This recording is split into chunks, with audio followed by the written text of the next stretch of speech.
We will move into 21st question. The magnetic dipole moment of current loop is independent of. So current loop acts as magnetic dipole. Its magnetic moment is given by m is equal to n into I into A, where n is number of turns, I is current in the loop, and A is area of loop. So from relationship I can conclude that magnetic dipole moment is independent of magnetic field. So m does not depend on magnetic field B.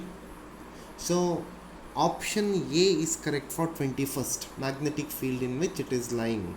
So we'll move into 22nd question. According to 22nd question, magnetic field at the center of a circular coil of radius r due to current I flowing through it is B. The magnetic field at a point along the axis of axis at distance r from its center is.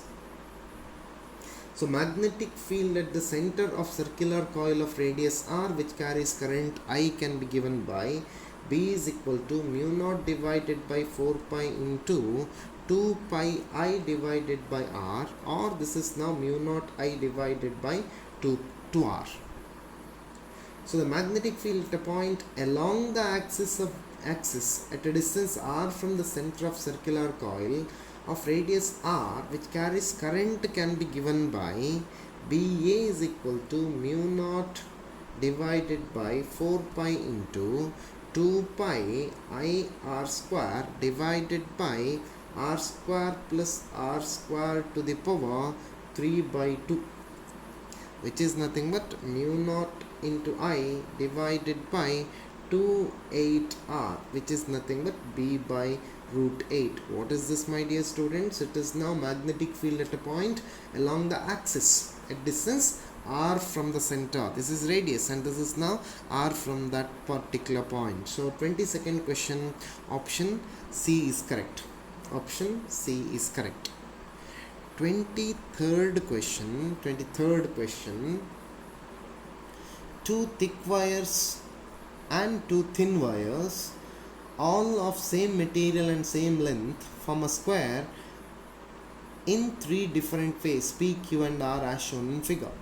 With correct connections as shown, magnetic field due to the current flow at the center of the loop will be 0 in the case of.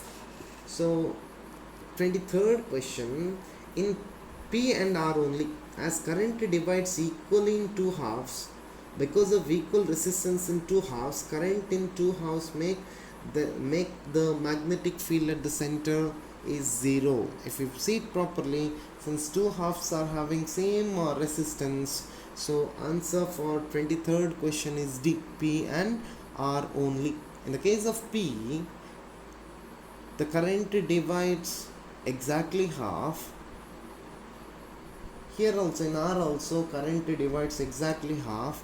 So I can say that in P and R only. So option for 23rd question is D. 24th question. A current I is flowing through the loop. The direction of current and the shape of the loop are as shown in figure. Magnetic field at the center of the loop is mu naught I by R times.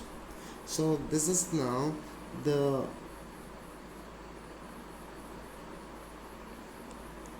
shape given.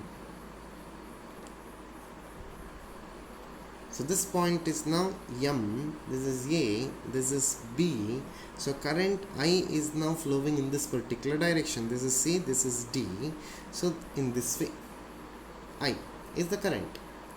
So magnetic field at the center M due to current through curved portion, this curved portion dA, which can be given by B1, which is equal to mu naught into I divided by 4 pi r into 3 pi by 2, as we have seen in one of the problem. So this angle becomes equal to 3 pi by 2, which is equal to now 3 mu naught I divided by 8r. It is into the plane of paper,